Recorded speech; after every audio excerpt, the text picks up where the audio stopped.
মরে যাবার পর রশিদ মিয়ার চোখ কেউ বন্ধ করে দেয়নি, তাই চোখ খোলা, ওপরের দিকে স্থির চোখে তাকিয়ে আছে, মুখটা অল্প হাঁ করা।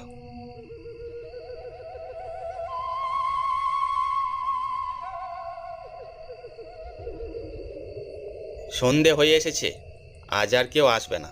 লাশ কাটা ঘরের দরজাটা দড়ি দিয়ে বেঁধে চলে যাও ভাই, জায়গাটা খুব খারাপ। ঠিক আছে, দেখি আর খানিকক্ষণ। তারপর চাষিরা চলে গেল। আমাদের গ্রামের মাতব্বর খুব দায়িত্বশীল মানুষ, একা আমাকে এখানে রেখে গেছে। ফিরে এসে আমাকে না দেখতে পেলে আবার উল্টো ঝামেলা হয়ে যাবে। ঠিক করলাম আরও কিছুক্ষণ অপেক্ষা করি, এর মাঝে তারা যদি না আসে তখন কিছু একটা করা যাবে।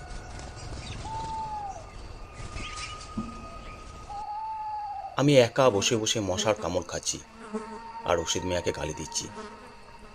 শালা বেঁচে থাকতে তো জ্বালিয়েছে, মরেও জ্বালিয়ে গেল। কতক্ষণ বসেছিলাম মনে নেই, হঠাৎ শোঁ বাতাসের শব্দ। অন্ধকারে বুঝতে পারিনি কখন আকাশ মেঘে ঢেকে গেছে। একটু পর বাতাসের সাথে শুরু হলো বৃষ্টি। ভিজে একেবারে চুপসে গেলাম, ঠান্ডাও লাগছে। অনেক হয়েছে, আর নয়, এবার চলে যাই। চলে যাওয়ার জন্য পা বাড়িয়েছি, তখনই মনে হলো মাতব্বরের গলা। আমরা এসে গেছি, তুমি কোথায়? ঝড়ের মাঝে ভালো করে বোঝা গেল না। আমি চেঁচিয়ে ডাকলাম তাদের, আমি এখানে আছি। আমার বুকে তখন সাহস ফিরে এলো। বাইরে দাঁড়িয়ে ভিজে কি লাভ, তার থেকে লাশ কাটা ঘরের ভিতর গিয়ে অপেক্ষা করি, মাথার ওপর অন্তত একটা ছাদ পাওয়া যাবে। লাশ কাটা ঘরের দিকে পা বাড়িয়েছি, হঠাৎ মনে হলো কে জানি মনের ভিতর বলে উঠল, খবরদার যাস নে, ভিতরে বিপদ হবে। কেমন জানি শিরশির করে উঠল শরীরটা। তখন জোয়ান বয়স, বুদ্ধি কম, সাহস বেশি। আরে ধুর, ভয় কিসের, ওই তো সবাই এক্ষুনি এসে যাবে। আমি ভিতরে ঢুকে দরজা বন্ধ করে দিলাম, যাতে বৃষ্টির জল না ঢুকে। আর চোখে রশিদ মিয়ার লাশটাকে একবার দেখলাম। বিদ্যুতের আলোয় দেখলাম রশিদ মিয়ার লাশ একই ভঙ্গিতে স্থির হয়ে পড়ে আছে। দরজার কাছে বসে ওদের জন্য অপেক্ষা করতে থাকি।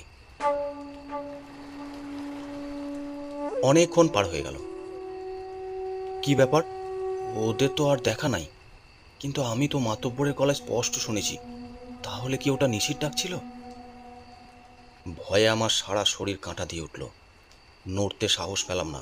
দরজাটা খুলে বাইরে যাব, সেই শক্তিটা নেই। মনে হচ্ছে দাঁড়ালেই রশিদ মিয়া লাফিয়ে পড়বে আমার ওপর। অনেক কষ্টে মনকে শান্ত করে বললাম, এসব কিছু নয়, রশিদ মিয়া তো মারা গেছে, মরা মানুষ আর কি করবে।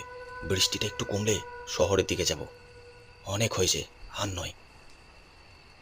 চুপচাপ বসে আছি, হঠাৎ মনে হলো পিছনে কি একটা শব্দ হলো।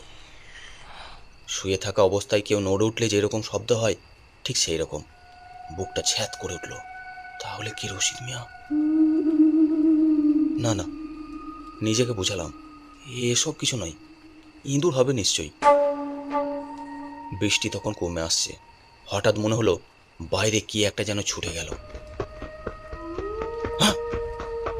হঠাৎ আবার পিছনে স্পষ্ট শুনলাম টেবিলের ওপর রশিদ মিয়ার শরীর যেন নড়ে চড়ে উঠল। ভয়ে আমার শরীরের সব লোম খাড়া হয়ে গেল। যদি কিছু একটা দেখি, এই ভয়ে পিছন ফিরে তাকাতেও পারছি না। এদিকে বৃষ্টি কমে এসেছে, আকাশে বেশ বড় একটা চাঁদ। মাঝে মাঝে মেঘে ঢেকে যাচ্ছে, আবার মেঘ থেকে বের হয়ে আসছে। আমি বসে বসে জানালা দিয়ে তাই দেখছি। বাইরে তখন ছোটাছুটির শব্দটা ভীষণ বেড়েছে। কুকুর শিয়াল কিছু একটা এদিক সেদিক ক্রমাগত ছোটাছুটি করছে। আর পারছি না, নড়তে চড়তে ভয় হচ্ছে। খালি মনে হচ্ছে পিছন থেকে কিছু একটা আমার উপর লাফিয়ে পড়বে। তবু খুব সাহস করে উঠে দাঁড়ালাম। আর স্পষ্ট মনে হলো, আমাকে বাড়ি নিয়ে চল, আমি মরি নাই। আমার সারা শরীর ভয়ে কাঁপতে আরম্ভ করলো। মরা মানুষ কিভাবে কথা বলছে? শুনতে পাচ্ছিস না?